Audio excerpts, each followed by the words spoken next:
what's really cool is hearing it come back from you guys.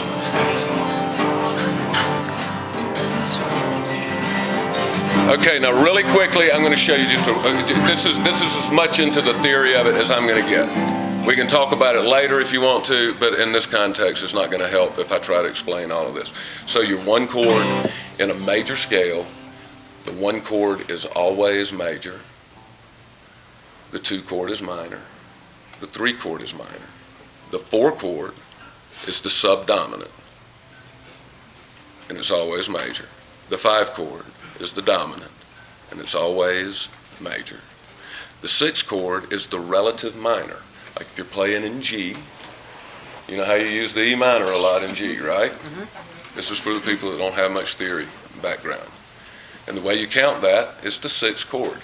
G is the 1, A, B, C, D, E. We're in C right now. Okay, so let's count. C is 1, D is minor, E is minor, F is major, G is major. When you're playing in C, you can remember. You know, everybody remembers playing in C. You go to that F, it's major. F's a bitch, isn't it? Don't you hate F? I still hate F. And I've been doing this a long time because it's hard to make it, especially if you got to do it all night long. Okay, and then where was I? F. G is the dominant. That's always going to be major. And then A is going to be minor, right?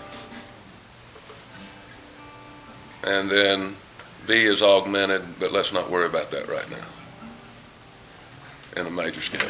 All right, so check this out. Check this out. No one play with me, but check this out. How does the guitar know now to sound like those minors are minor and those majors are major? The reason is we are not defining the third. It's instant rock and roll. This tuning, it doesn't define the third, which is what kind of sounds, you know, if you're playing and the bass player plays a third and you want to hit him with a baseball bat because it just all of a sudden all the cool disappears because you can't define the third really. It's usually used as a passing tone. Just all the cool goes away. But check this out. One chord, two chord, three chord, four chord, five chord, six chord, seven chord, and back to the one chord. Which is just, I'm not doing anything. I can do it this way.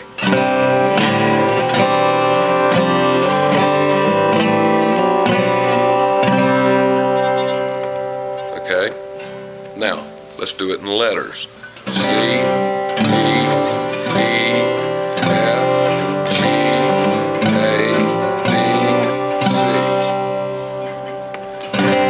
C major, D minor, E minor, F, G, A minor,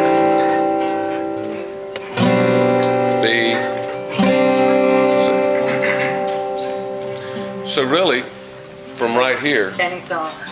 you can play any song with a capo to get it into the tuning, into the key that you like.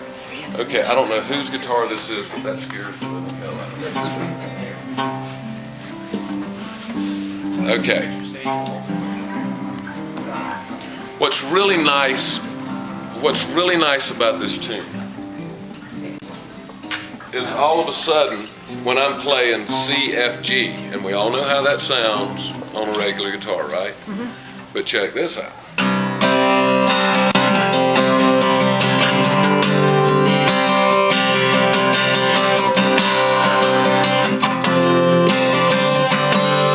Sounds way cooler to me, to my ear.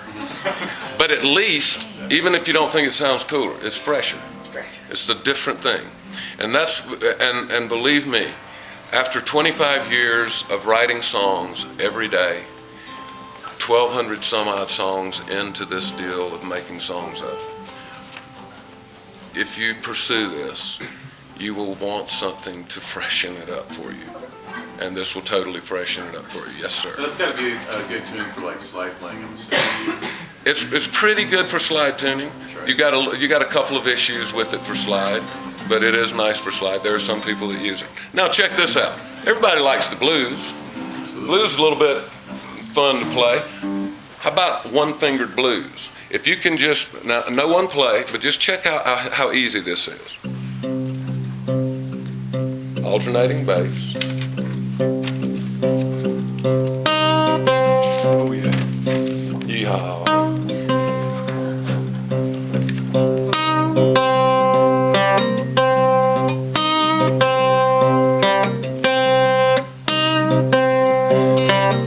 You sound instant cool.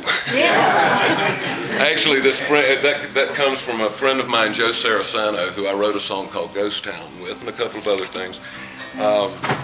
I showed him the tuning, and he goes, instantly cool. And so we wrote a song called Instantly Cool. So see, it has all kinds of inspirational value.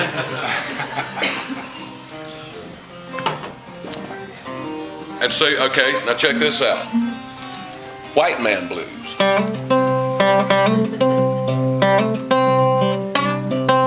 Black man blues. Hear the difference?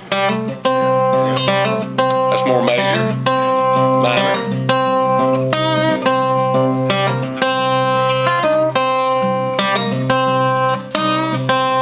And then to go to the 4, just lay your little finger here, and then you're just keeping the same thing going in that first finger. Oh yeah.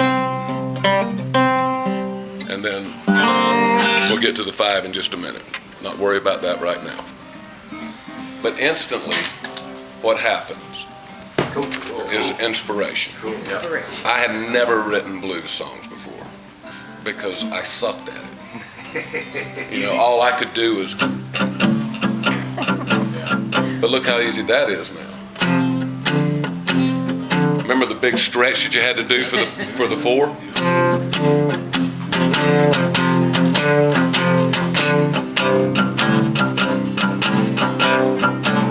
Up to the 7th fret, down to the 4th, 5th.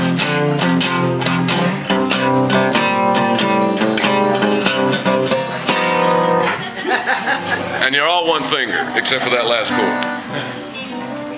It's so much easier. It gives you just another little dimension. If you only have one guitar, you know, it might make it a little hard on you for a while. If you got an extra guitar, just tune it in it, and you'll find yourself going to it a whole lot.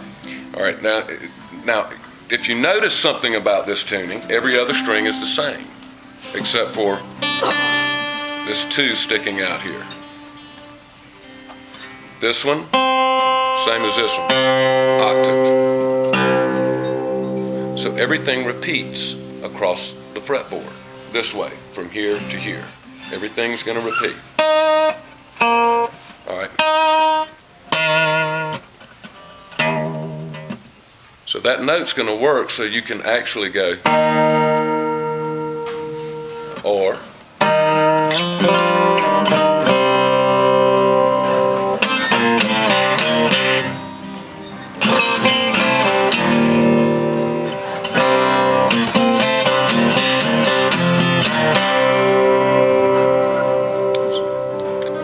It wrote so many songs for me.